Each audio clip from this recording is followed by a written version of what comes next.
Texas, 1854. A time when the wind carried secrets and the land itself seemed to remember pain. There was a man whose name the townsfolk stopped saying, a father whose sin turned a household into a graveyard of souls. They called him Ezekiel Rudd, a farmer, preacher, and widower. But history would remember him for something far darker than sermons or harvests. His 7 daughters lived under one roof, hidden behind walls that never echoed laughter. Until the truth of that house began to rot through the silence. The Rudd property sat miles from the nearest road, a lonely stretch of earth surrounded by dying trees and a field that refused to grow anything but weeds. To anyone who passed, it looked like any other forgotten farm, but those who had seen it up close said there was something wrong about the air there. It felt heavy, as if the place itself was holding its breath. The windows were always shut. Smoke rarely rose from the chimney. Sometimes, late at night, a faint glow could be seen from the barn, flickering like a lantern held by an unsteady hand. Ezekiel had built the house himself years earlier, back when his wife was still alive. She had died bringing their 7th daughter into the world, and from that day on, the house grew quieter. The girls grew up under his rule, his voice the only law they knew. He read the Bible every morning and every night, his words slow and deliberate, like he was carving them into the air. He preached to no congregation but his own children, who sat in silence on wooden stools while he spoke of purity, obedience, and the sin that lived inside every woman. No one in the nearest town could say for certain when they last saw the daughters. They might appear in the distance, hanging laundry or walking to the well, but always together, always looking down. The eldest, Clara, sometimes rode into town for supplies, her face hidden beneath a faded bonnet. She spoke softly and never lingered long. Shopkeepers said she flinched at sudden sounds and often glanced over her shoulder, as if she expected someone to appear behind her. When asked about her father, she only said he was a man of faith and that the Lord keeps his own. The townspeople pitied her at first, then avoided her altogether. There was something about the way her eyes moved, darting between faces as though she was counting the sins of everyone around her. After one visit, she never came again.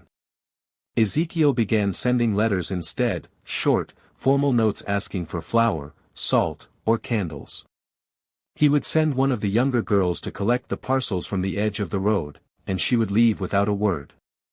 By spring, whispers had started to spread. Some said they heard crying coming from the Rudd property, not the sound of a child, but of a grown woman trying to stay quiet. Others spoke of music, an old hymn sung by several voices, rising and falling through the night. When the sheriff rode past one evening, he saw Ezekiel standing in the doorway, head bowed, as though he'd been waiting for him. The sheriff tipped his hat, but Ezekiel didn't return the gesture. He just stared, his lips moving soundlessly, and when the sheriff rode on, he could still feel the man's eyes following him down the road. A few months later, the local doctor was called to a nearby ranch.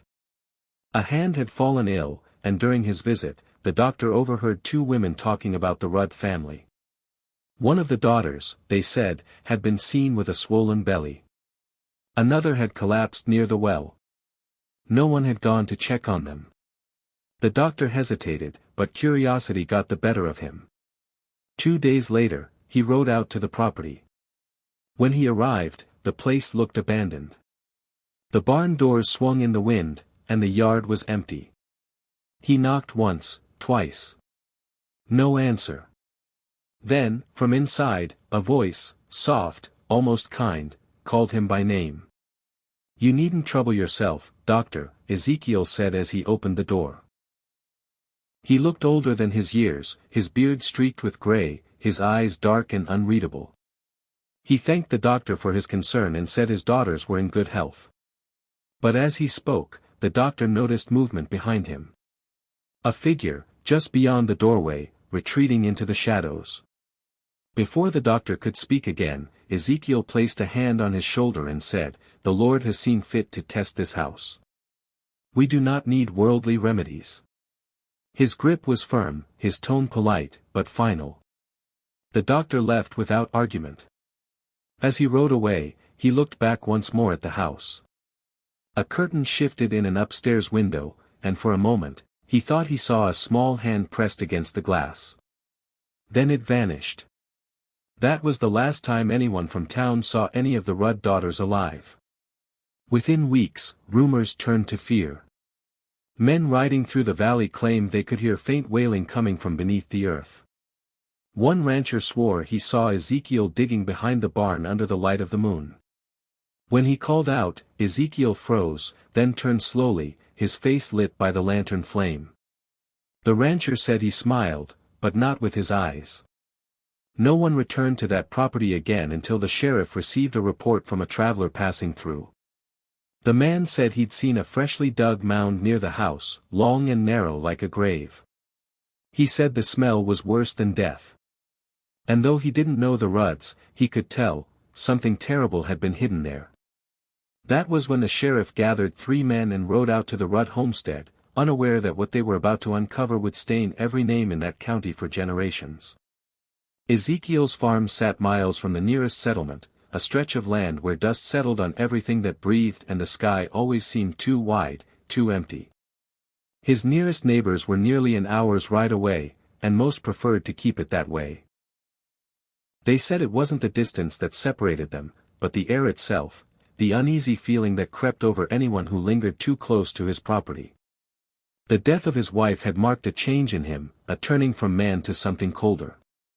Those who'd known him before said he used to be a fair trader, a quiet worker who kept to his faith. But after the birth of his 7th child, his heart seemed to turn inward. He buried his wife on a small hill behind the barn, fenced it with split rails, and from that day forward, no one saw him weep or pray for her. Instead, he preached. He built a small wooden platform behind the house where he gathered his daughters each Sunday. There was no congregation, no hymn books, only Ezekiel's voice rising and falling with the wind. He read aloud from worn pages and spoke of the Lord's judgment, of women's frailty, of the dangers that waited beyond the fence line. The girls sat in a row on wooden stools, heads bowed, hands folded, their dresses the same faded color. When the reading ended, he made them kneel in the dirt and ask forgiveness for the world's corruption. Sometimes travelers passing by would hear the sound of his sermons echoing across the plains. The tone was not the gentle rhythm of faith, but something harder, urgent, as if each word carried a punishment.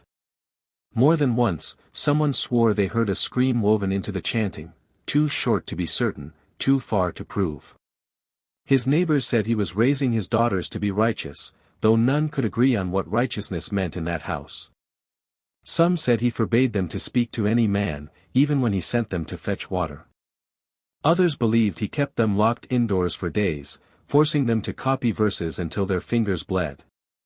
But in that time and place, a father's household was his own kingdom. No one crossed the line unless invited. The few who had reason to approach the property came away unsettled. A cattle buyer once arrived to purchase a steer and returned pale, saying the barn smelled wrong, like old iron and wet earth. A tinker who repaired tools for the farm said he'd glimpsed several children in the upper window staring down at him without moving. When he lifted his hand to wave, the curtain fell shut in an instant. By the time the year reached midsummer, Ezekiel Rudd had become less a man and more a rumor. In town, his name was spoken only in half-whispers, usually followed by silence. Some thought he had gone mad from loneliness, others believed he was building his own church on that property. Whatever the truth, no one dared ride too close anymore. At night, strange lights could sometimes be seen flickering in the direction of the Rudd farm. They weren't bright enough to be lanterns, more like embers drifting low to the ground. A ranch hand swore he saw figures moving among them, small shapes shifting through the field as though tending invisible crops. He told his foreman the next morning, and the man told him to keep it to himself. "That house has its own business," he said. "Best we don't invite it to share ours." And so the land around the Rudd farm grew quiet again. The sound of cattle bells faded, the mail stopped coming, and the path leading to the farmhouse began to vanish beneath the dust. Only the wind seemed to remember where it was, carrying with it faint echoes of prayer and the low hum of a voice that never stopped speaking, even when no one was listening. 7 daughters, born between 1836 and 1852. Each came into the world beneath the same roof, the same midwife, the same silent father who never spoke their names beyond the walls of his house. The people who remembered them said they all carried the same expression, not sadness, but a quiet, uneasy watchfulness. As though they were always listening for footsteps. They shared their father's gray eyes and their mother's pale skin, though none of them spoke of her. It was as if she had been erased from their story the day she was buried. Clara was the eldest. She was said to be her father's helper, the one who read from Scripture when his voice grew tired, the one who stood behind him during their private sermons. Some said she wrote down his words in a small leather book, a habit she kept long after the pages began to tear. When she went outside, she always carried a pail or a basket, never walking empty-handed, never looking at anyone who passed. Her sisters watched her closely, almost reverently, as though she were both sister and warden.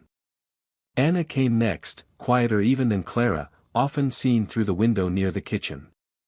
She was thin, with hair that never seemed brushed, and a face that didn't belong to a child anymore.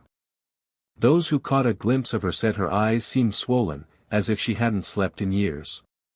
Then there was Lydia, who had once been spotted humming to herself near the field, her hands clasped around something small she kept hidden under her dress. When her father saw her, the sound of her humming stopped, and so did she. June and Sarah were almost the same age, a year apart, and they moved together like a pair of shadows. They were always side by side, working, walking, even turning their heads at the same time. The townspeople used to call them the twins, though they weren't.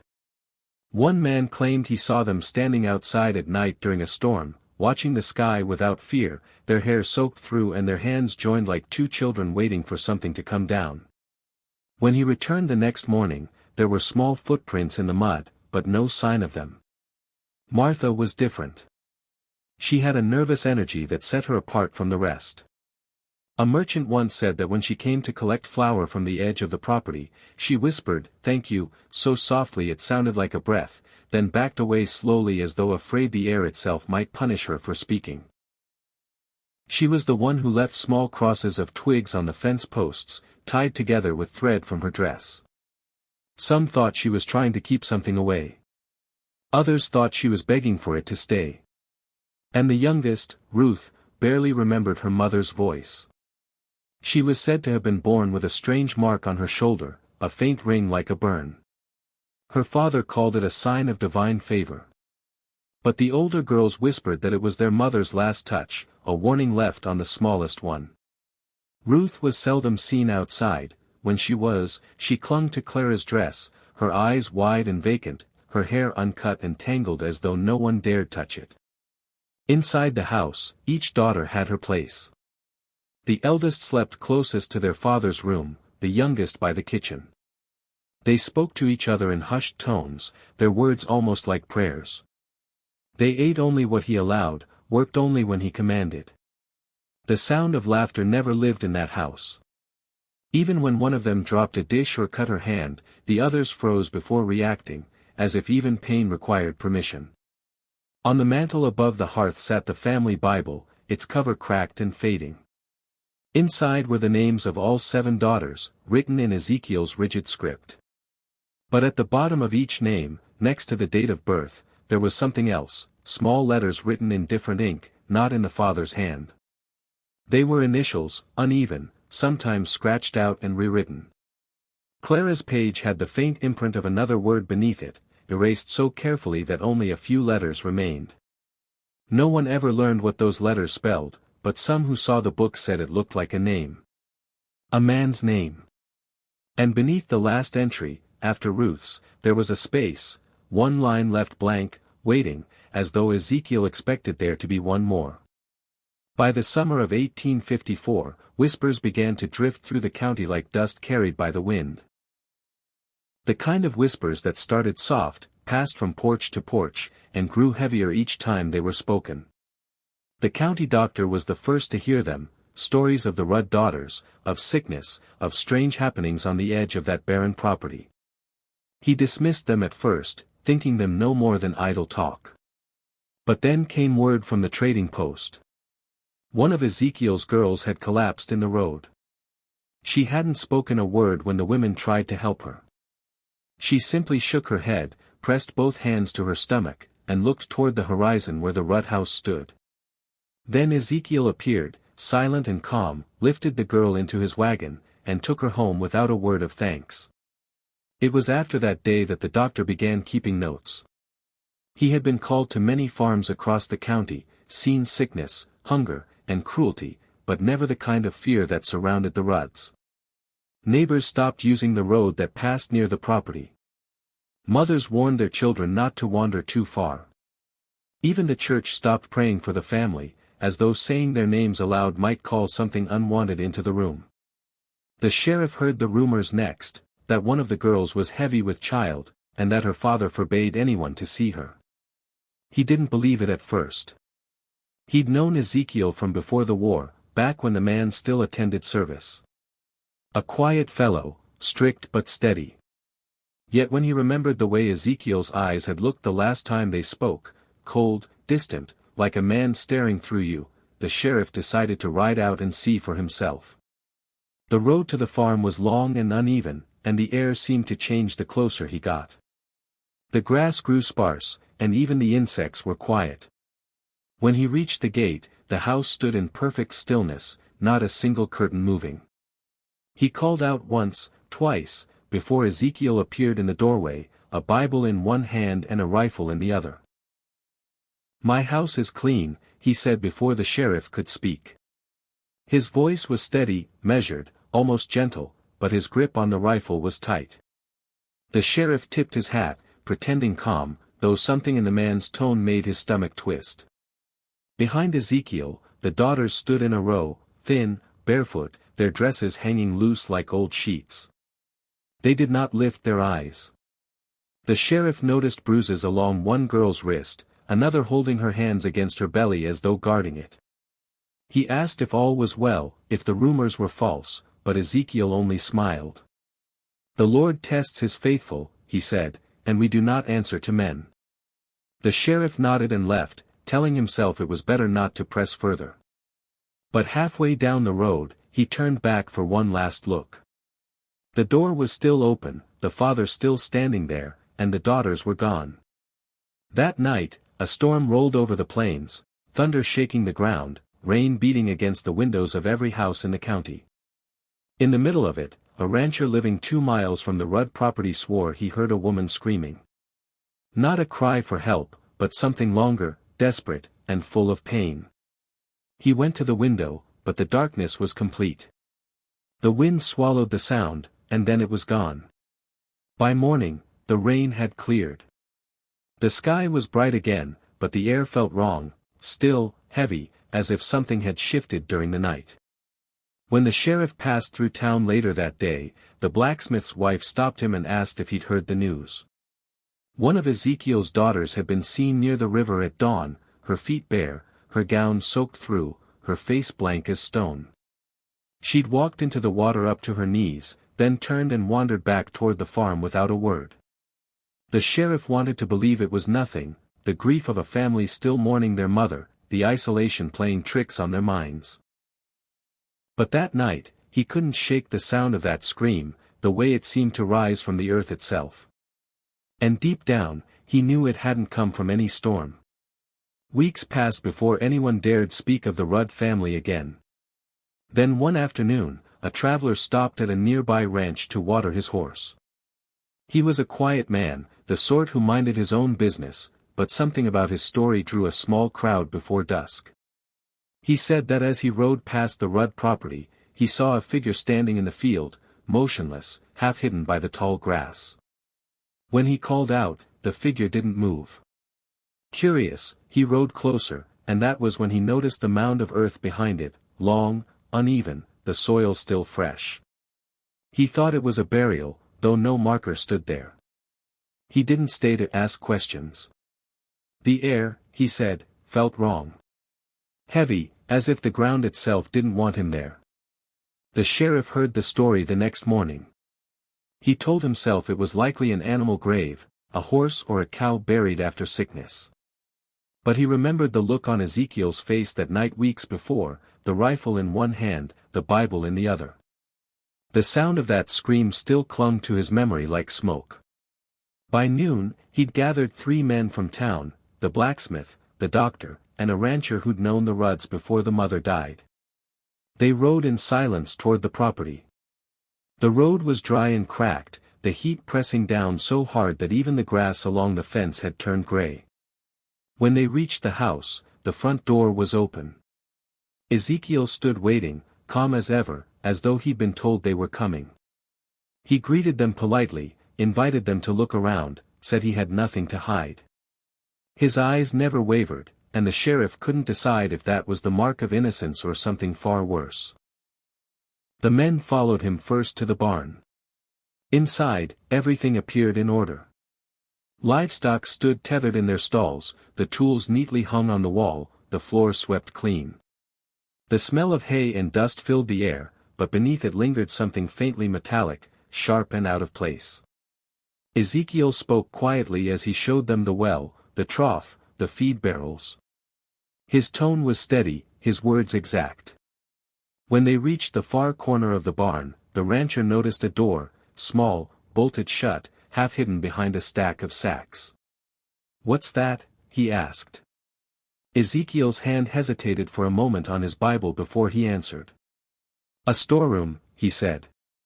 "For tools that need mending." The sheriff stepped closer, and Ezekiel unlocked the bolt. The room was small, lit by a single shaft of sunlight cutting through a crack in the wall. Dust hung in the air like smoke. There were shelves along the sides, cluttered with rusted nails, broken handles, and jars of oil. But at the center of the floor stood a cradle, wooden, old, its paint long faded. It rocked gently, though no one was near it. The air in that room was still, yet the cradle moved as if someone had just let it go. The sheriff stepped forward, his boots creaking on the boards.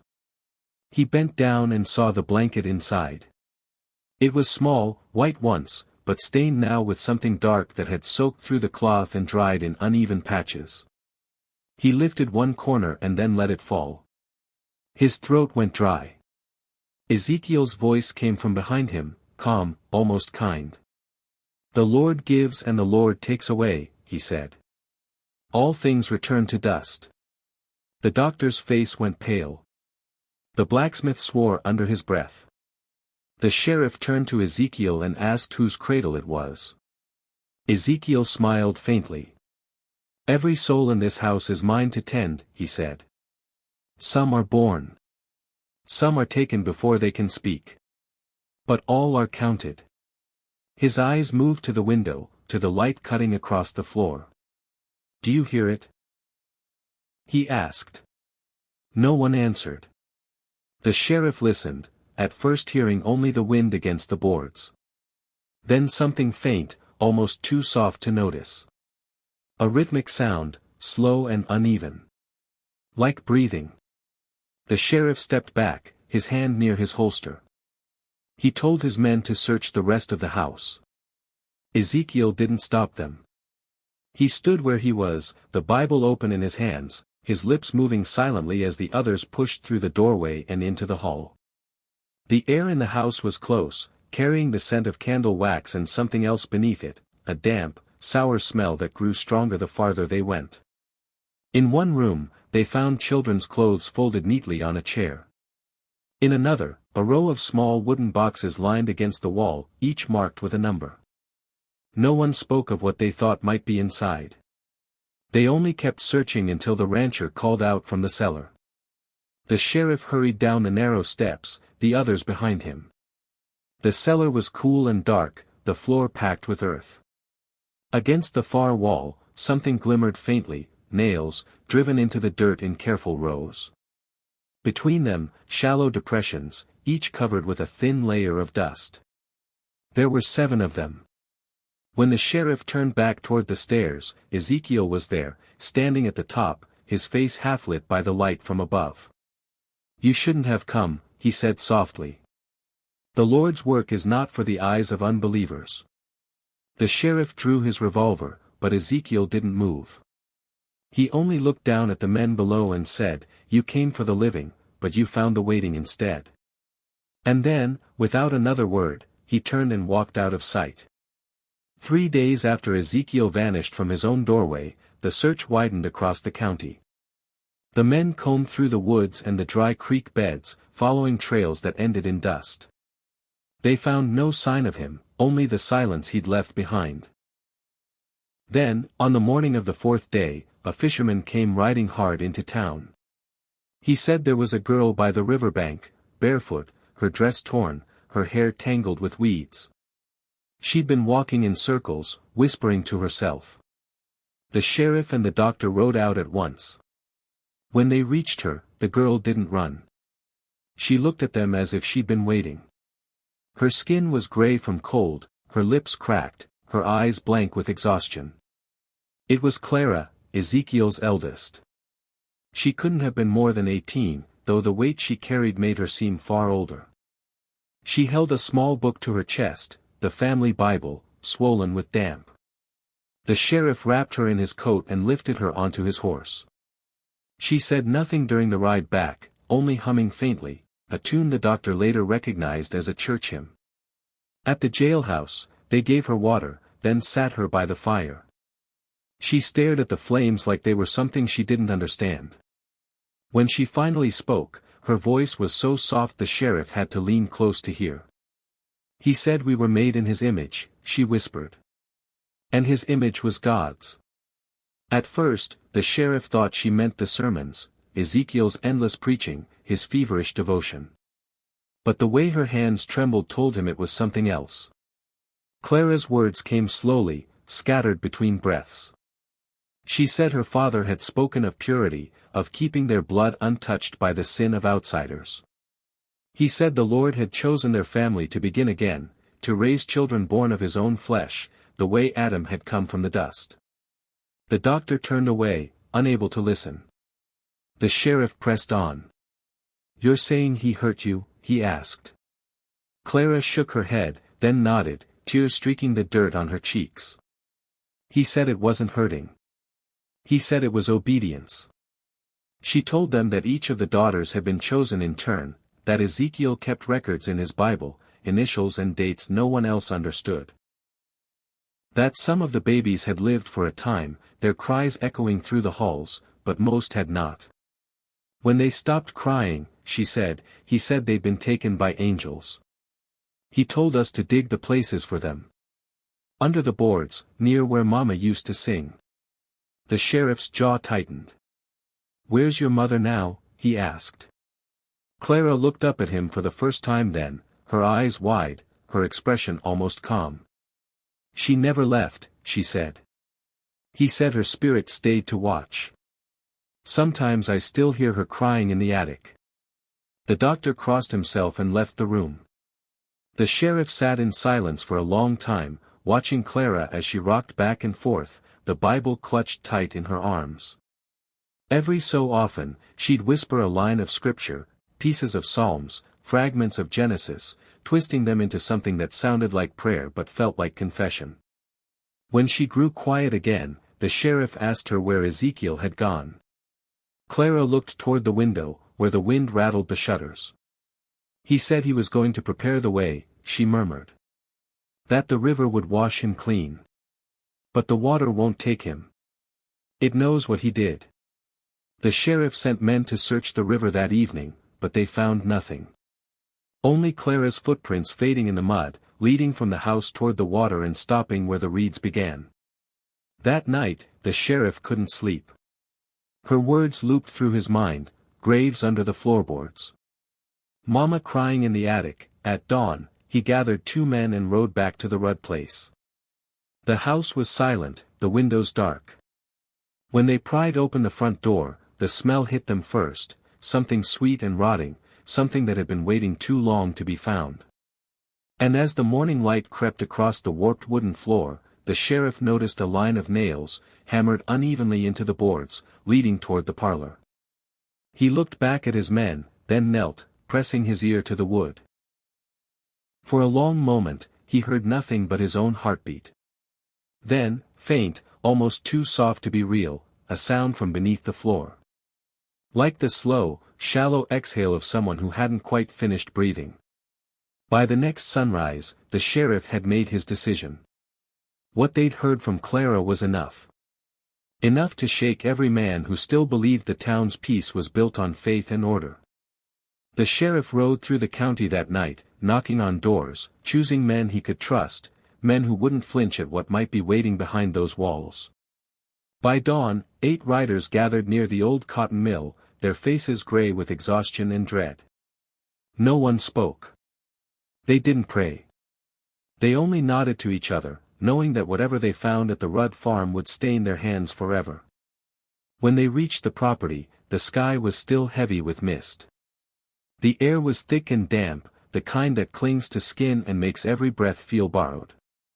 The farmhouse stood dark against the rising sun, its windows black and still. No smoke rose from the chimney. The animals were gone, not a single sound came from the barn. Even the crows that used to circle the place were missing.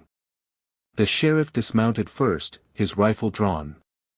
The others followed, their boots crunching on the dry earth. The front door hung open, swaying slightly in the wind. One man whispered that it looked like the house was breathing. The sheriff didn't answer. He stepped inside. The air was foul, the kind of rot that seeps into wood and stays there. Dust hung in the light filtering through the cracks, and the silence was so deep it almost hummed. The parlor was empty, save for the family Bible lying open on the table. The sheriff recognized the handwriting, Ezekiel's neat, deliberate script.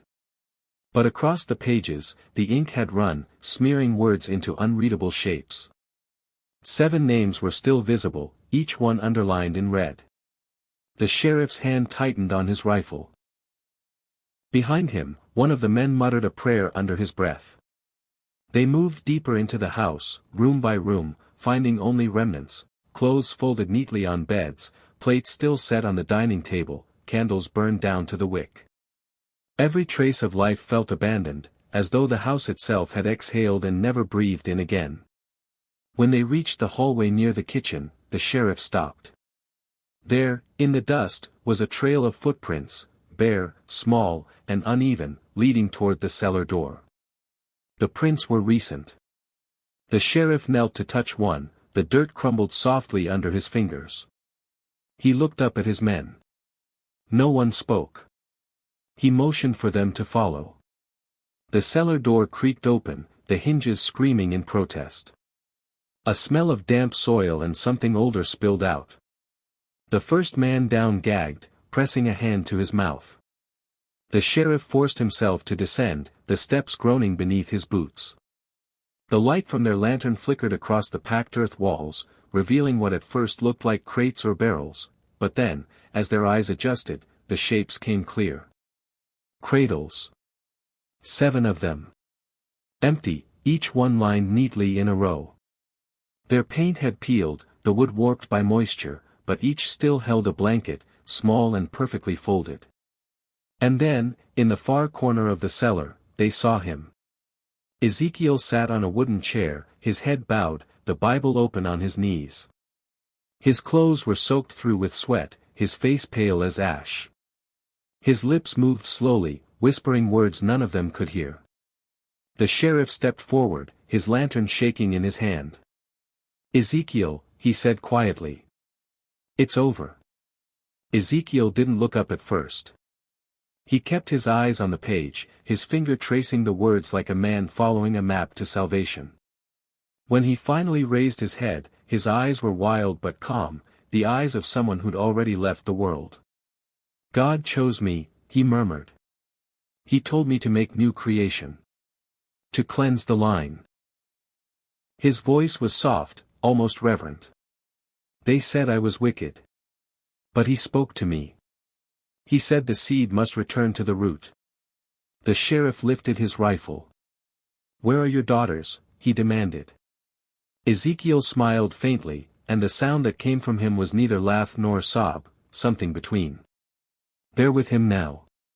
Every one." He pointed toward the ceiling, his hand trembling. "He took them when they were ready. The sheriff's finger hovered on the trigger. Behind him, one of the men whispered, "Sheriff, look." On the floor beside Ezekiel's chair was a small wooden box. Inside it lay 7 folded scraps of paper, each with a name written in red ink, the same names from the Bible. And beside the box, a rifle leaned against the wall. Ezekiel looked at the weapon, then back at the sheriff. "The Lord giveth," he said, voice breaking into a whisper, "and the Lord taketh away." Before anyone could move, he took the rifle, pressed it to his chest, and pulled the trigger. The blast echoed through the cellar, rolling up the stairs and out into the empty fields beyond. The men froze, the sound ringing in their ears long after it was done. When the smoke cleared, Ezekiel sat still, his head bowed over the Bible once more, as though he'd simply gone quiet mid-prayer. The sheriff lowered his rifle, his breath shaking. Then he looked at the cradles, the papers, and the dark stains on the floor. Whatever sins Ezekiel had buried in that house, the earth had refused to keep them hidden. Ezekiel's death was supposed to end it, to close the book on the Rudd family and everything they had hidden beneath that roof. But when the gunshot faded and the sheriff's men began to search the cellar, they realized the true horror had only just begun to reveal itself. Behind the row of empty cradles, under the packed earth wall, a man's boot struck something soft. The lantern light fell on a bundle wrapped in cloth, small, gray, and still. The sheriff froze, then knelt to brush the dirt away. It was a child. Or what had once been one. They dug in silence. Each time they thought they'd reached the last of them, another small shape appeared beneath the soil. 7 in total. Each one wrapped carefully, almost tenderly, like a father might wrap his child for rest. The cloth was old flour sacks, tied with strips of scripture pages torn from Ezekiel's own Bible. The sheriff stopped the digging after that. There was no point in counting anymore. The count had already been written in blood. By the following dawn, word had spread. The people who once whispered about the preacher now refused to say his name at all. Some came to the property out of pity, others out of curiosity, but none stayed long. The air around the house seemed to cling to the skin, heavy and sour, the way the ground smells after lightning has struck too close. The county sent wagons to take the surviving daughters away. When they were found, most were barely conscious. 2 were discovered hiding in the loft, clutching dolls carved from bits of wood, another sat in the parlor rocking back and forth, her hair matted with ash. Clara and Lydia were the only ones who could speak. Even then, their words came in broken pieces, verses, fragments of prayers, sometimes laughter that didn't sound human. The sheriff rode with them to the edge of town, following the wagon bound for the state asylum. He remembered Clara turning once to look back at the horizon where the smoke still rose. Her face was blank, her eyes dry, but her lips moved faintly, as though repeating something only she could hear. The doctor said it was scripture again, but the sheriff wasn't sure. Of the other daughters, no one could say what became of them. Official records ended the day they were taken. Some claimed they were sent to distant kin in Louisiana, though no family ever came forward to claim them. Others whispered that the wagon never made it to the next county. That it overturned by the river, and the current took what remained. By the time the sheriff returned to the farm, the only things left standing were the walls and the well. The townspeople decided to burn it, to cleanse what they called cursed ground. They waited until nightfall, stacked wood around the foundation, and set it alight. Flames rose high, painting the sky in red and gold. The sheriff stood watching from the fence line, his hat in his hands. As the house crumbled, the wind shifted, carrying the smell of smoke and something else, faint, like burning oil or blood. The crowd stayed until the last beam fell, until all that was left was a blackened outline on the dirt. For years afterward, nothing grew there. Rain fell, seasons changed, but the soil stayed dead. Farmers who tried to till it said their plows broke on stones that hadn't been there before. Travelers passing through at night said they heard crying, faint, muffled, coming from beneath the ground. A few even swore they saw shapes in the smoke that sometimes rose from the field on hot days, like ghosts that hadn't learned they were gone. The sheriff lived another 20 years, but he never returned to the site. In his later years, when he spoke of it at all, his voice would drop to a whisper. "We thought we burned the evil," he once said. "But maybe we only set it free." The land stayed empty, a scar on the edge of Texas that no one wanted to claim. Even when the county changed its borders and the old records faded, people still knew where the Rudd place had stood. You could tell by the way the wind sounded there, not like a whistle, but like breath caught in a throat, waiting to speak again.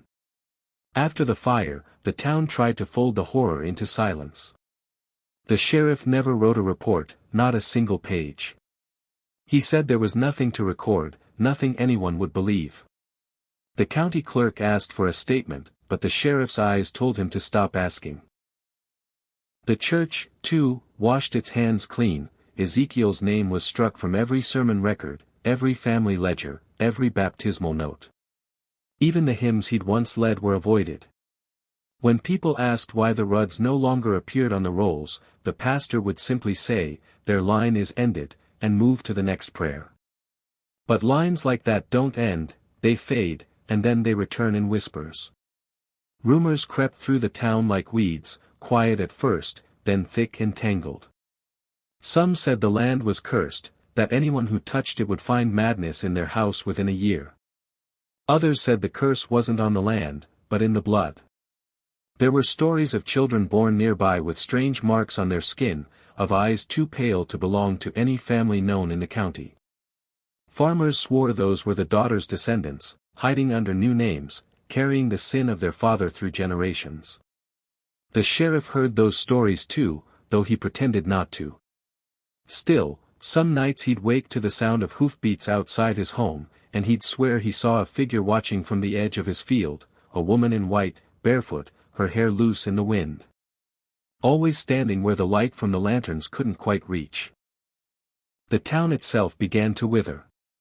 After the Rudds were gone, the church pews sat emptier each Sunday. Families moved west, chasing new land, saying the soil here was spoiled.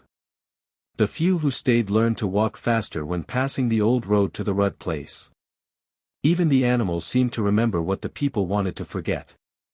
Dogs would snarl and dig their heels into the dirt near the well, and horses would balk, eyes rolling, refusing to step near the blackened remains. No one ever built there again. The property changed hands many times, sold cheap to strangers who didn't know the story, resold just as quickly when the nights turned uneasy. One family lasted less than a month. They said they heard crying at night, faint at first, then louder, until the youngest child began answering back in her sleep. The father rode into town one morning with his wagon packed and his face pale as chalk. He didn't even stop for food. Just said, "The ground remembers," and left without another word. The town learned to treat the story like a sickness, something that spread if spoken too often. When children asked about the burned field, their parents would hush them. When travelers asked why the land stood empty, the storekeeper would shrug and say it was poor soil. But at night, when the wind carried just right, those same townsfolk would sit inside their shuttered homes and swear they heard something, a sound that came from the direction of the old farm. Not quite crying. Not quite singing. Something caught between the two. And though no one would say it aloud, everyone knew, the silence the town had chosen wasn't peace. It was fear, preserved, a silence that hummed beneath their prayers, their laughter, their sleep. The kind of silence that never really stopped speaking. In 1879, 25 years after the fire, a traveling preacher from Louisiana passed through the county on his way west. His name was Reverend Jonah Creed, a quiet man who believed that every cursed story hid a soul still waiting for mercy. When he asked about the blackened field north of town, the townsfolk warned him to stay clear. They said it was just old talk, but their eyes gave them away. He thanked them, promised he'd keep to the main road, and that evening, when the sun began to fall, he turned his horse toward the forgotten land. He wrote about what he saw later, in a journal that ended up in a church archive decades afterward. According to his account, the place was nothing but ruin, no walls, no fences, just a patch of scorched soil choked with weeds. The air hung still, the sky low with heat, yet the moment he stepped onto the ground, the wind rose suddenly, cold and sharp, circling him like it had been waiting.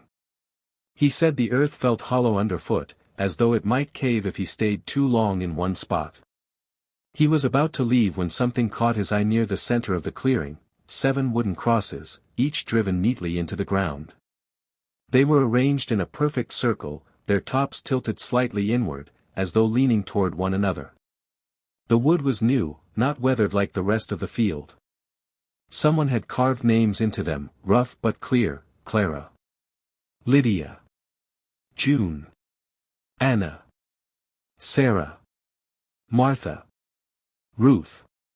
Each letter marked deep, each stroke deliberate. Reverend Creed knelt to pray, his hat in his hands. That was when he noticed it, on the cross marked Ruth, a small handprint pressed into the wood, low near the base. The impression was faint but fresh, and when he touched it, the wood was damp, as though whoever made it had done so only moments before. He wrote that the air changed then. The wind stopped, but something else moved, not sound, not sight, just the feeling that someone stood behind him, close enough for him to sense breath on the back of his neck. He turned, expecting to see another traveler, but the field was empty. The weeds barely moved. Only the distant call of a crow broke the quiet. He backed away from the circle slowly, keeping his eyes on the crosses. Before mounting his horse, he noticed another detail, a small wooden box resting near the middle of the circle. He didn't open it. He only recorded that it bore a single carved word: forgiven. When he returned to town that evening, he asked if anyone had been out there recently, if any of the old Rudd daughters still lived. The innkeeper, an old woman by then, said one had passed through a few months earlier, a pale woman with gray hair and a shawl too heavy for the weather. She'd stayed one night, never spoke her name, and left before dawn. The preacher said nothing more. He ate in silence, packed his things, and before midnight, he was gone. In his journal, his last note about the Rudd farm read, "I left the field as I found it, though I felt I'd trespassed on grief not yet done with itself. The wind there carries a woman's breath that isn't mine to hear." Locals claimed afterward that he wasn't the only one to see the crosses. A cattleman years later said he found the same circle, but the names were gone, the wood stripped clean, as if the rain had swallowed the letters. Only the faint outline of that small handprint remained, pressed deep into the grain, refusing to fade. And so the legend of the Rudd place changed shape once more. It was no longer only about the father and his sins, but about what the daughters left behind, a mark that time refused to erase, a silence that could still draw breath. More than a century passed before anyone dared to speak of the Rudd story again, not in whispers, but in study. By then, the fields had changed hands countless times, and the charred foundation of the house had long been swallowed by grass. It was the 1960s when a young historian named Dr. Samuel Wainwright from Austin claimed he had found evidence that the Rudd family wasn't a folktale, but a buried chapter of real Texas history.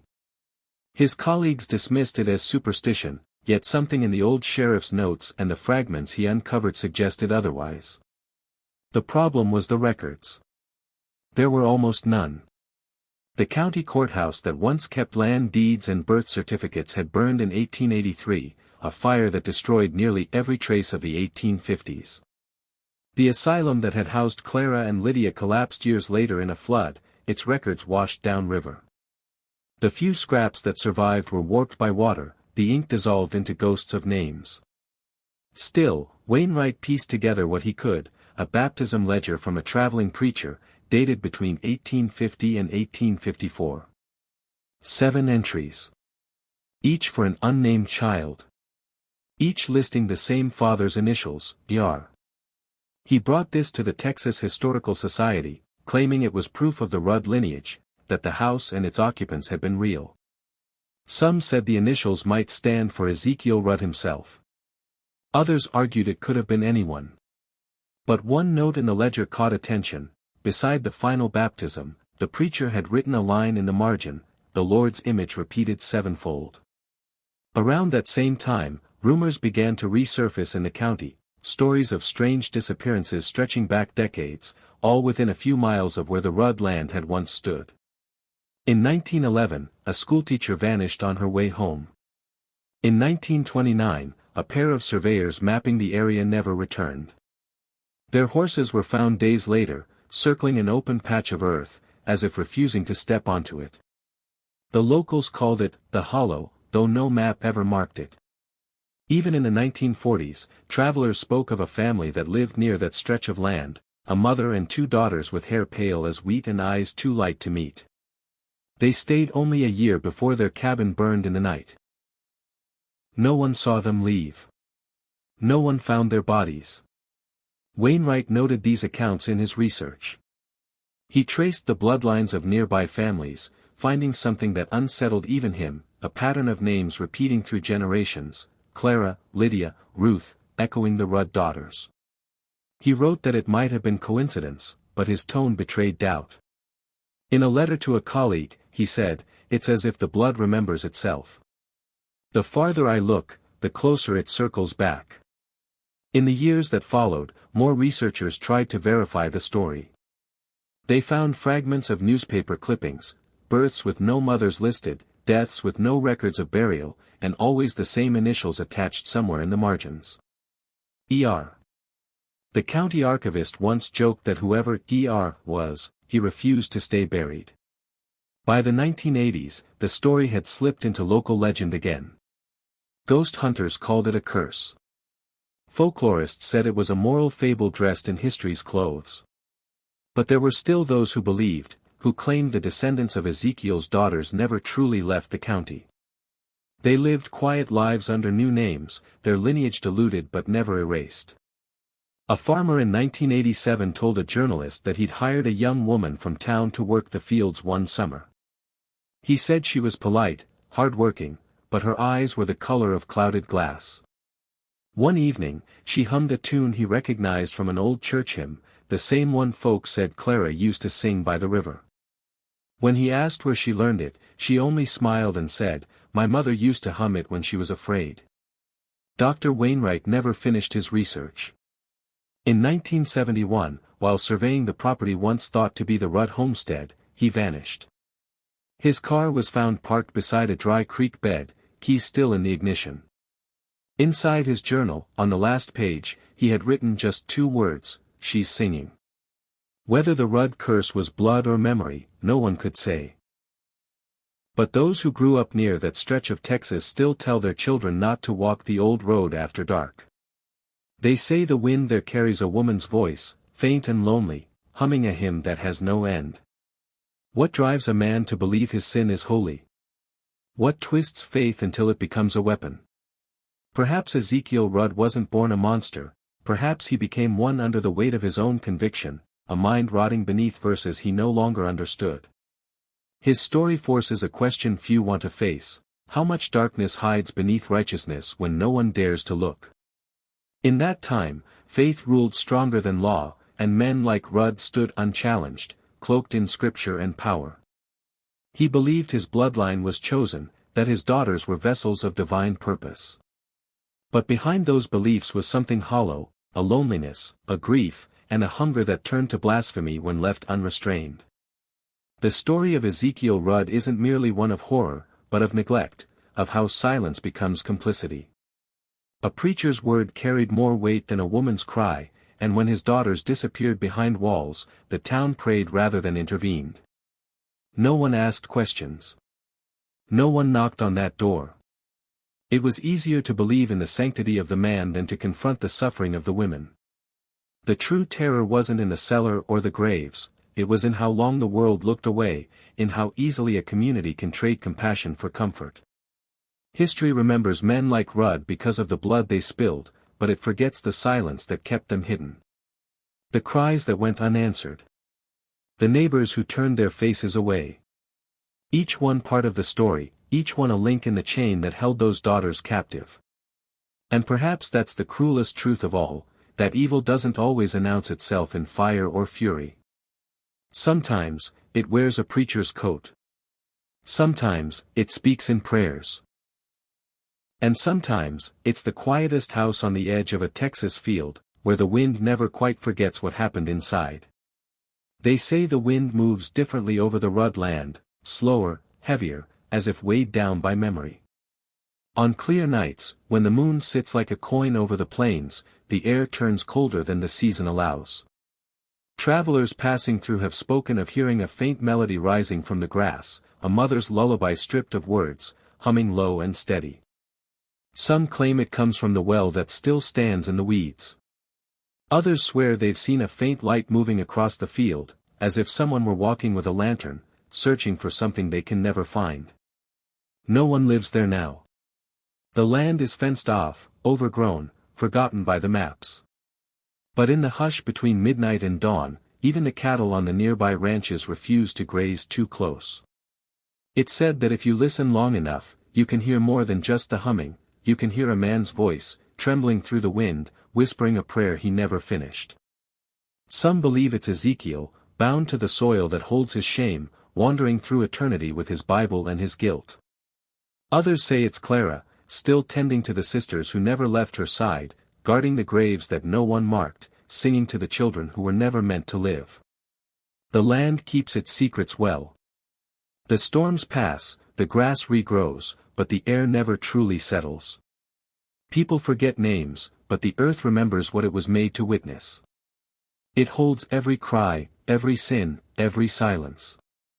Maybe that's why the Rudd story endures, not as history, not as legend, but as a warning carved into the bones of the land itself. The past doesn't sleep. It lingers, patient, watchful, and waiting to be remembered. And the sins of one man became the curse of his blood, a reminder that what's buried in silence never stays buried for long. Some stories aren't told to be believed. They're told so that no one dares let them happen again. Subscribe and like for more.